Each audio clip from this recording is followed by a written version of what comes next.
जीवन की अनगिनत राहों में कभी कभी एक कहानी ऐसी उभरती है जो दिल को छू लेती है, आंखों को नम कर देती है और आत्मा को झकझोर देती है।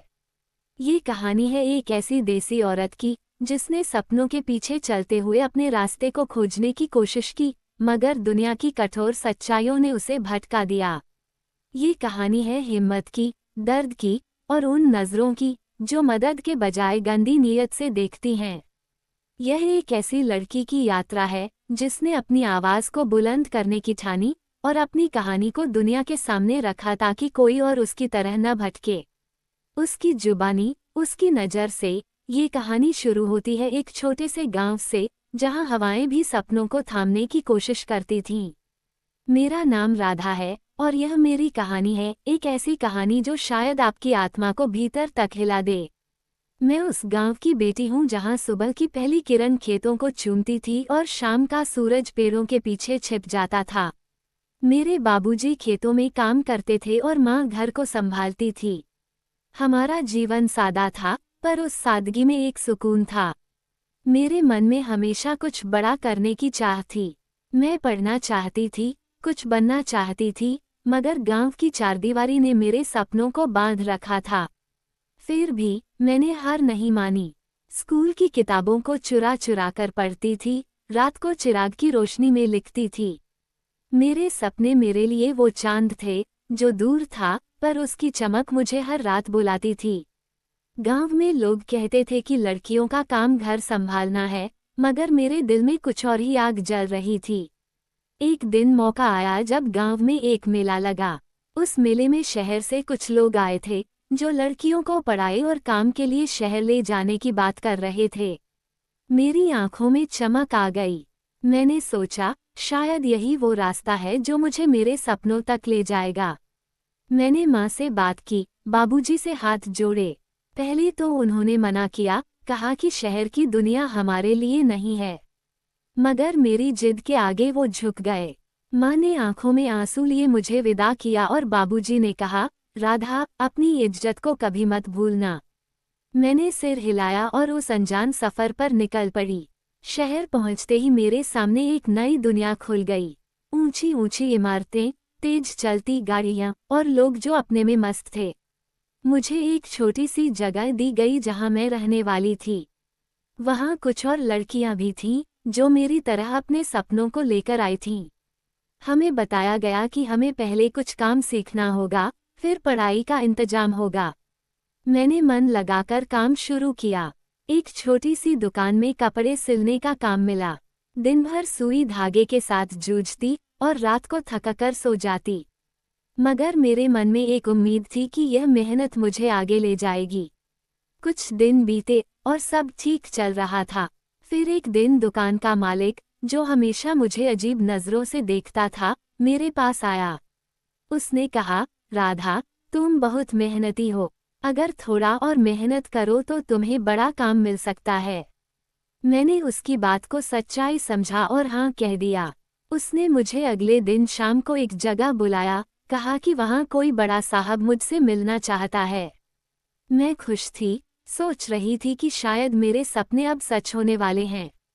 उस शाम मैं तैयार होकर उस जगह पहुंची। वहाँ एक बड़ा सा घर था जिसके बाहर कुछ गाड़ियां खड़ी थीं। अंदर जाते ही मुझे कुछ अजीब सा लगा।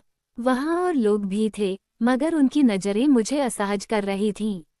वो साहब जिससे मुझे मिलना था मेरे पास आया। उसने मेरे कंधे पर हाथ रखा और कहा, राधा, तुम बहुत खूबसूरत हो।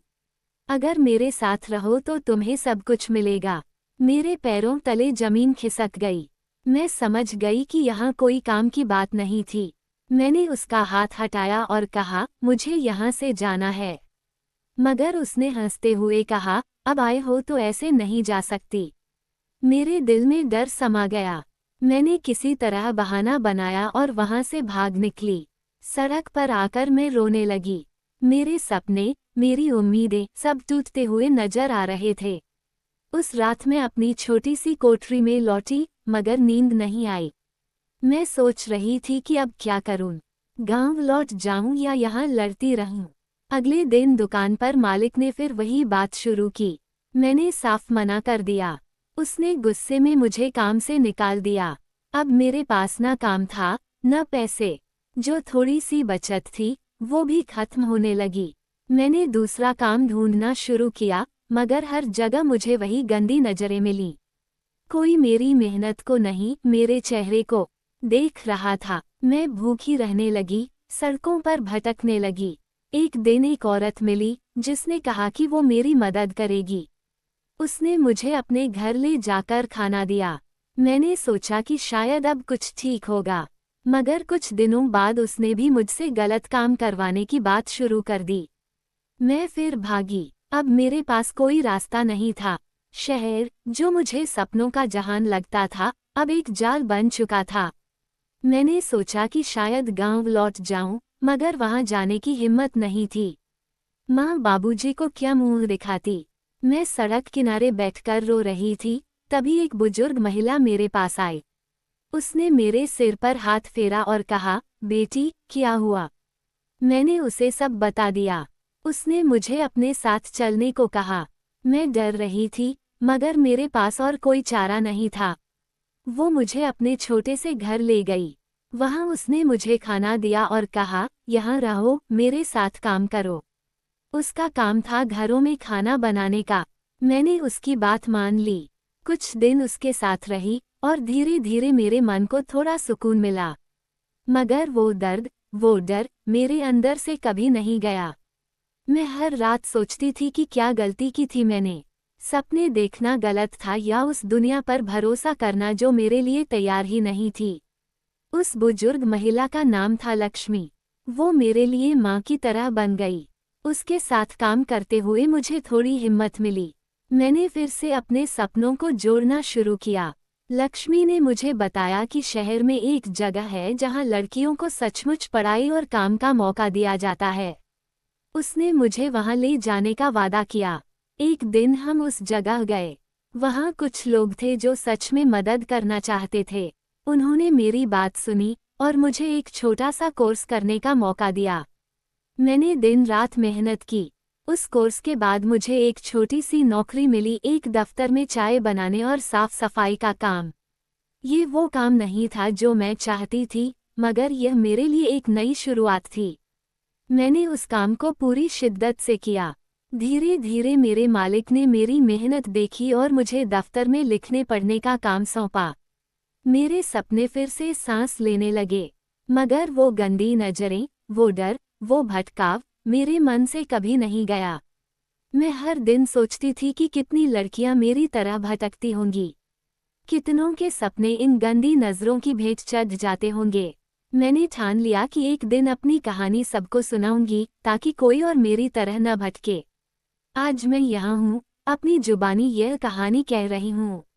मेरे पास अब एक छोटी सी नौकरी है, एक छोटा सा घर है और एक बड़ा सा अपना सपना है। मैं अब भी लड़ रही हूँ, मगर अब मैं डरती नहीं। लक्ष्मी मेरे साथ है और उसकी हिम्मत मेरे अंदर भी बस गई है। यह मेरी कहानी का अंत नहीं है, बल्कि एक नई शुरुआत है। मैं चाहती हूँ कि मेरी आवाज़ हर उस लड़की तक पहुँचे जो अपने सपनों के लिए लड़ रही है। ये कहानी मेरे दर्द की है, मेरी हिम्मत की है और उस दुनिया की है जो मदद के नाम पर गंदी नज़रों से देखती है। मैं राधा हूँ और यह मेरी कहानी है जो अभी खत्म नहीं हुई। मेरी जिंदगी में अब एक नया मोड़ आ चुका था। दफ्तर में काम करते हुए मुझे थोड़ा सुकून मिलने लगा था। हर सुबह मैं उठती, तैयार होती और अपने छोटे से कमरे से निकलकर उस दुनिया में कदम रखती जो अब मेरे लिए थोड़ी कम डरावनी लगने लगी थी। चाय बनाना, टेबल साफ करना और फिर धीरे धीरे कागजों पर लिखने पढ़ने का काम, ये सब मेरे लिए एक नई उम्मीद की तरह था। मेरे मालिक, जो एक सख्त मिजाज के इंसान थे, ने मेरी मेहनत को देखकर मुझे थोड़ा और भरोसा देना शुरू किया। एक दिन उन्होंने मुझे अपने पास बुलाया और कहा, राधा, तुम में कुछ बात है। अगर तुम चाहो तो यहाँ और आगे बढ़ सकती हो। उनकी यह बात मेरे लिए किसी बड़े तोहफे से कम नहीं थी। मैंने सोचा कि शायद अब मेरे सपने सचमुच हकीकत बनने की राह पर हैं। मैंने और मेहनत शुरू की। रात को घर लौटकर भी मैं किताबें पढ़ती, जो लक्ष्मी मेरे लिए कहीं से लाकर देती थी। वो मुझसे कहती, बेटी, ये दुनिया बहुत सख्त है, मगर जो मेहनत करता है उसे उसका फल जरूर मिलता है। उसकी बातें मेरे लिए हौसले का काम करती थीं। धीरे धीरे दफ्तर में मेरा काम बढ़ने लगा। मुझे अब सिर्फ चाय बनाने या साफ सफाई तक सीमित नहीं रखा गया। मालिक ने मुझे कुछ छोटे मोटे हिसाब किताब संभालने की जिम्मेदारी दी। यह मेरे लिए नया था, मगर मैंने इसे एक मौके की तरह लिया। मैंने दिन रात मेहनत की, हिसाब सीखा और अपने काम को बखूबी निभाया। दफ्तर के लोग, जो पहले मुझे सिर्फ एक मामूली लड़की समझते थे, अब मेरे काम की तारीफ करने लगे। मेरे अंदर एक नई ताकत जाग रही थी, मगर यह सब इतना आसान नहीं था। शहर की चमक के पीछे अभी भी वो अंधेरा था जो मुझे डराता था। एक दिन दफ्तर से लौटते वक्त कुछ लड़के मेरे पीछे पड़ गए। वो ऊंची ऊंची आवाजें निकाल रहे थे, गंदे गंदे इशारे कर रहे थे। मैंने अपनी चप्पल तेजी से चलाई और किसी तरह वहां से भागी। घर पहुंचकर मैंने दरवाजा बंद किया और सांसें थामे बैठ गई। मेरे दिल में फिर वही डर जाग उठा। मैं सोचने लगी कि क्या ये शहर कभी मेरे लिए सुरक्षित होगा? क्या मेरे सपने हमेशा इन गंदी नजरों से लड़ते रहेंगे? उस रात मैंने लक्ष्मी को ये बात बताई। उसने मुझे गले लगाया और कहा, राधा, डर को अपने ऊपर हावी मत होने दे। ये दुनिया ऐसी ही है, मगर हमें अपनी जगह बनानी पड़ती है। उसकी बातों ने मुझे फिर से हिम्मत दी। अगले दिन मैंने ठान लिया कि अब मैं पीछे नहीं हटूंगी। मैंने दफ्तर में अपने काम पर और ध्यान देना शुरू किया। कुछ महीनों बाद मालिक ने मुझे एक नई जिम्मेदारी सौंपी। अब मुझे दफ्तर के कुछ कागजात बाहर ले जाकर लोगों से मिलना पड़ता था। यह मेरे लिए एक बड़ा कदम था। पहली बार मुझे लगा कि मैं सचमुच कुछ बन रही हूँ। मैंने ये काम भी पूरी मेहनत से किया। लोग मेरे काम से खुश होने लगे और मेरे मालिक ने एक दिन मुझे बुलाकर कहा, राधा, तुमने बहुत तरक्की की है। अब मैं तुम्हें दफ्तर की एक छोटी सी दुकान की देखरेख की जिम्मेदारी देना चाहता हूँ। ये सुनकर मेरी आंखें भर आईं। मैंने सोचा कि क्या ये वही राधा है जो कभी सड़कों पर भटक रही थी। मैंने हाँ कहा और उस दुकान को संभालना शुरू किया। वहाँ मैं कपड़े, बर्तन और कुछ छोटी मोटी चीजें बेचती थी। ये काम आसान नहीं था। ग्राहक आते, मोलभाव करते, कभी कभी गुस्सा भी करते, मगर मैंने हर चुनौती को स्वीकार किया। धीरे धीरे दुकान चलने लगी। मेरे पास अब थोड़े पैसे आने लगे। मैंने लक्ष्मी को कुछ पैसे दिए और कहा, यह आपके लिए है, आपने मुझे नई जिंदगी दी। उसने मुस्कुराकर पैसे ले लिए और कहा, बेटी, ये तेरी मेहनत का फल है। मेरी जिंदगी अब पटरी पर आ रही थी, मगर मेरे मन में अभी भी एक खालीपन था। मैं सोचती थी कि क्या मेरे सपने बस इतने ही थे? क्या मैं सिर्फ एक दुकान चलाने के लिए गांव से यहाँ आई थी? मेरे अंदर अभी भी कुछ और करने की चाह थी। एक दिन दुकान पर एक लड़की आई। वो मेरी उम्र की थी, मगर उसकी आंखों में वही डर था जो कभी मेरी आंखों में था। उसने मुझसे कहा, दीदी, मुझे काम चाहिए। मैं गांव से भागकर आई हूँ। उसकी बात सुनकर मेरे अंदर कुछ हिला। मैंने उससे उसकी कहानी पूछी। उसने बताया कि वो अपने घर से इसलिए भागी क्योंकि उसके बाप ने उसकी शादी एक बूढ़े आदमी से तय कर दी थी। वो पढ़ना चाहती थी, कुछ बनना चाहती थी। उसकी कहानी सुनकर मुझे अपनी याद आ गई। मैंने उसे अपनी दुकान पर रख लिया। उसका नाम था सरिता। मैंने उसे काम सिखाया और साथ ही उसे पढ़ने के लिए प्रेरित किया। लक्ष्मी ने भी उसकी मदद की। हम तीनों अब एक छोटा सा परिवार बन गए थे। सरिता को देखकर मुझे लगता था कि शायद मैं अपनी कहानी को बदल नहीं सकती, मगर किसी और की कहानी को बेहतर बना सकती हूँ। धीरे धीरे मेरी दुकान की कमाई बढ़ने लगी। मैंने सोचा कि अब समय है अपने सपनों को फिर से उड़ान देने का। मैंने अपने पैसे जोड़कर एक छोटी सी जगह किराए पर ली, जहां मैंने कुछ और लड़कियों को काम देना शुरू किया। ये वो लड़कियां थीं जो मेरी तरह अपने गांव से सपने लेकर आई थीं, मगर रास्ता भटक गई थीं। मैंने उन्हें सिलाई सिखाई, कुछ छोटे मोटे सामान बनाने का काम सिखाया। मेरा मकसद था कि वो अपने पैरों पर खड़ी हों, किसी की गंदी नज़रों का शिकार न बने। ये काम आसान नहीं था। कई बार पैसे कम पड़ जाते, कई बार लोग मेरे काम को हल्के में लेते। मगर मैंने हार नहीं मानी। सरिता मेरे साथ कंधे से कंधा मिलाकर खड़ी रही। लक्ष्मी हर कदम पर मेरा हौसला बढ़ाती। एक दिन दफ्तर का मालिक मेरी दुकान पर आया। उसने मेरे काम को देखा और कहा, राधा, तुमने जो किया वो कमाल है। मैं तुम्हें अपने दफ्तर में एक बड़ी जिम्मेदारी देना चाहता हूँ। ये सुनकर मेरे मन में खुशी और डर दोनों जागे। मैंने सोचा कि क्या मैं ये कर पाऊंगी, मगर फिर मैंने अपने आप से कहा कि जो लड़की सड़कों पर भटकते हुए यहाँ तक पहुँची वो कुछ भी कर सकती है। मैंने उसकी बात मान ली। अब मैं दिन में दफ्तर का काम संभालती और शाम को अपनी दुकान देखती। मेरी जिंदगी व्यस्त हो गई, मगर इस व्यस्तता में एक मकसद था। मैंने देखा कि मेरे साथ काम करने वाली लड़कियां अब मुस्कुराने लगी थीं। उनकी आंखों में वही चमक थी जो कभी मेरी आंखों में थी। एक दिन सरिता ने मुझसे कहा, दीदी, आपने मेरी जिंदगी बदल दी। मैं अब पढ़ना चाहती हूँ, कुछ बनना चाहती हूँ। उसकी बात सुनकर मेरी आंखें नम हो गईं। मैंने उसे गले लगाया और कहा, तू जरूर कुछ बनेगी, मैं तेरे साथ हूँ। मेरे मन में एक नया सपना जागा। मैंने सोचा कि क्यों न एक ऐसी जगह बनाऊं जहां ऐसी लड़कियां आ सकें जो अपने सपनों को पूरा करना चाहती हैं। ये सोच मेरे लिए एक नई मंजिल बन गई। मैंने अपने पैसे जोड़े, लक्ष्मी से बात की और सरिता को अपने प्लान में शामिल किया। हमने मिलकर एक छोटी सी शुरुआत की। एक कमरा किराए पर लिया, कुछ किताबें जुटाईं और कुछ लड़कियों को बुलाया।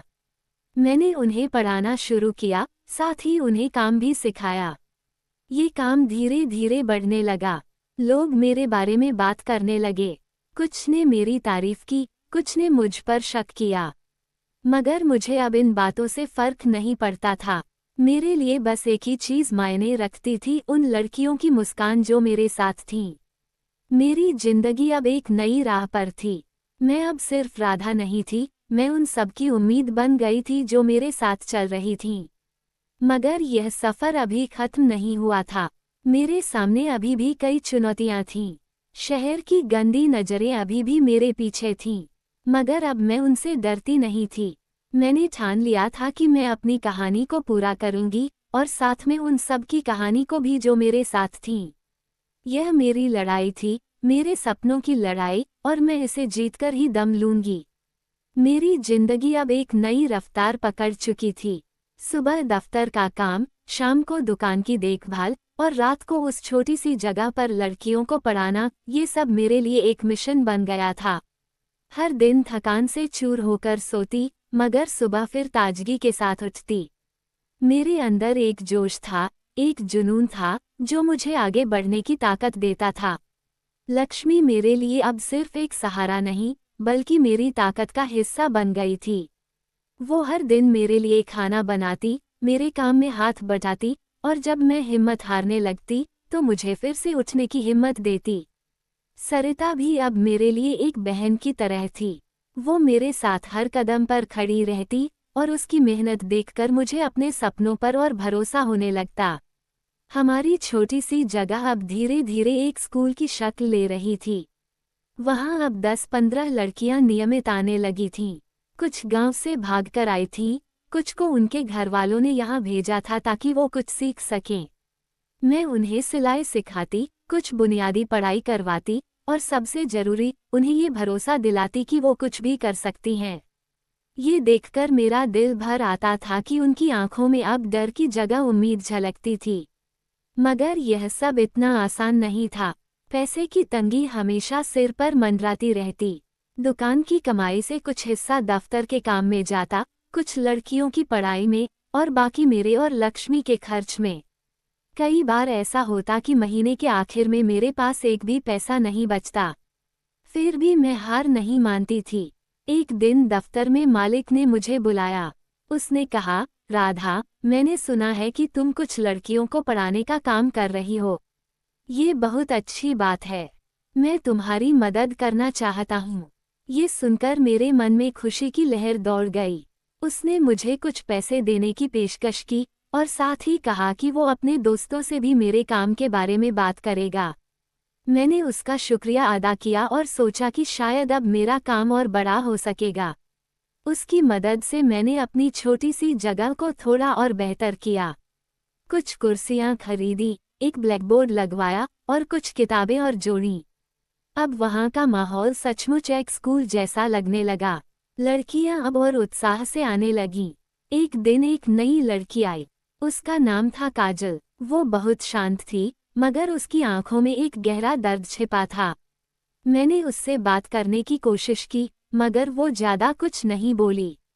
बस इतना कहा कि वो अपने घर से भागकर आई है और उसे कहीं ठिकाना चाहिए। मैंने उसे अपने पास रख लिया। धीरे धीरे उसने मुझ पर भरोसा करना शुरू किया। एक रात जब हम सब साथ बैठे थे, उसने अपनी कहानी सुनाई। उसने बताया कि उसके गांव में उसकी शादी एक ऐसे शख्स से तय की गई थी जो उससे दोगुनी उम्र का था। जब उसने मना किया, तो उसके भाई ने उसे पीटा। वो रात को चुपके से घर से निकल गई और ट्रेन पकड़कर शहर आ पहुंची।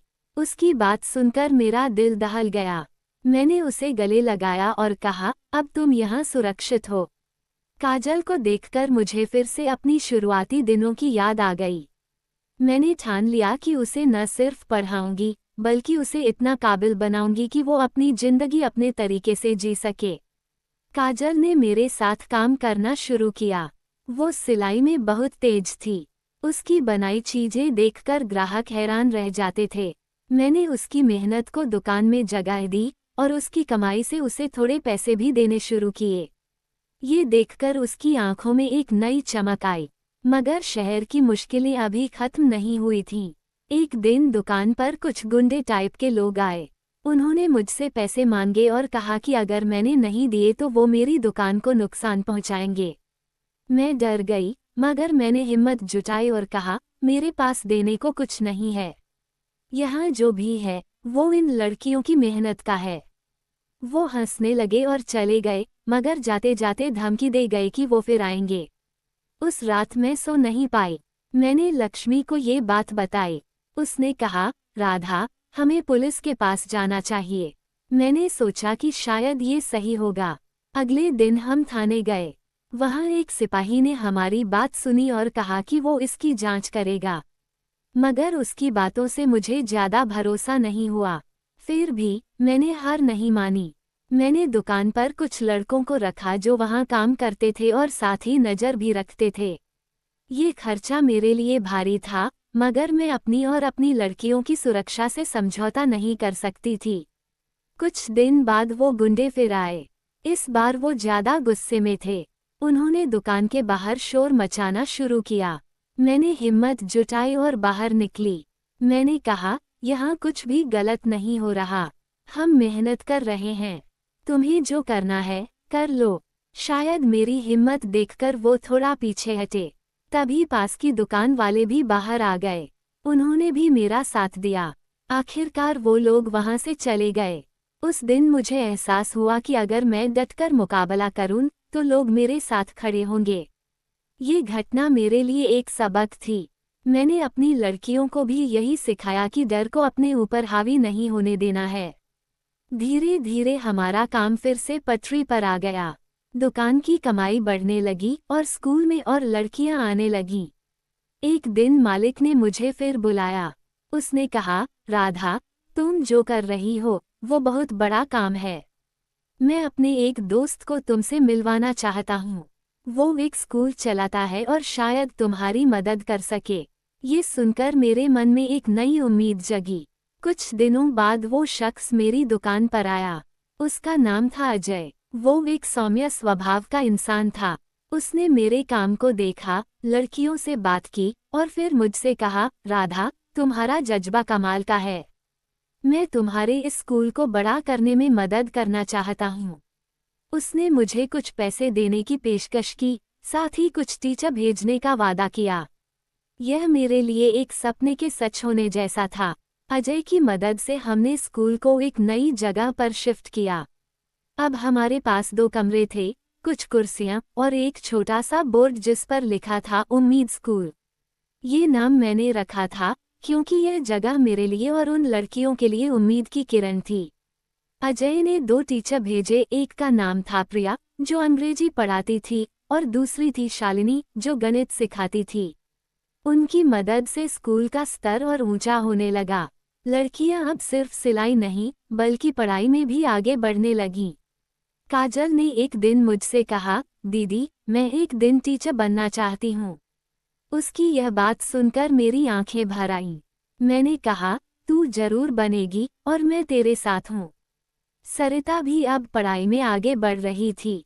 उसने कहा कि वो एक दिन अपने गांव जाकर वहां की लड़कियों को पढ़ाना चाहती है। ये सुनकर मुझे गर्व हुआ। मेरा सपना अब सिर्फ मेरा नहीं रहा था, ये उन सबका सपना बन गया था जो मेरे साथ थे। मगर यह सफर अभी भी पूरा नहीं हुआ था। शहर की चुनौतियां, पैसे की कमी और वो गंदी नजरें जो कभी कभी मेरे पीछे पड़ जाती थीं, ये सब अभी भी मेरे सामने था। एक दिन दुकान पर एक ग्राहक आया। उसने मुझसे कुछ कपड़े खरीदे, मगर उसकी नजरें मुझे असहज कर रही थीं। उसने कहा, तुम अकेली यहाँ काम करती हो, कभी मेरे साथ घूमने चलो। मैंने साफ मना कर दिया। वो गुस्से में चला गया, मगर मुझे डर था कि वो फिर आएगा। मैंने यह बात लक्ष्मी को बताई। उसने कहा, राधा, अब तुझे और सख्त होना पड़ेगा। ये दुनिया ऐसी ही है। मैंने उसकी बात मानी और खुद को और मजबूत करने की ठान ली। मेरा मकसद अब सिर्फ अपने लिए नहीं, बल्कि उन सबके लिए था जो मुझ पर भरोसा कर रहे थे। मैंने अपने काम को और मेहनत से चलाया और अपने सपनों को हकीकत में बदलने की कसम खाई। यह मेरी कहानी थी, एक ऐसी कहानी जो अभी भी चल रही थी। मेरी जिंदगी अब एक ऐसी राह पर थी जहां हर कदम पर नई चुनौतियां थीं, मगर हर चुनौती के साथ एक नई जीत भी छिपी थी। उम्मीद स्कूल अब सिर्फ एक छोटी सी जगह नहीं रहा था, बल्कि एक मिसाल बन गया था। वहां आने वाली लड़कियां अब अपने पैरों पर खड़ी होने लगी थीं। काजल ने अपनी पढ़ाई पूरी की और एक छोटे से स्कूल में टीचर की नौकरी पकड़ ली। उस दिन जब उसने मुझे अपनी पहली तनख्वाह का पैसा दिखाया, मेरी आंखों में आंसू आ गए। उसने कहा, दीदी, ये सब आपकी वजह से हुआ। मैंने उसे गले लगाया और कहा, नहीं काजल, ये तेरी मेहनत का फल है। सरिता भी अब अपने सपनों की ओर बढ़ रही थी। उसने एक कोर्स पूरा किया और अपने गांव जाने की तैयारी शुरू कर दी। उसका इरादा था कि वो वहां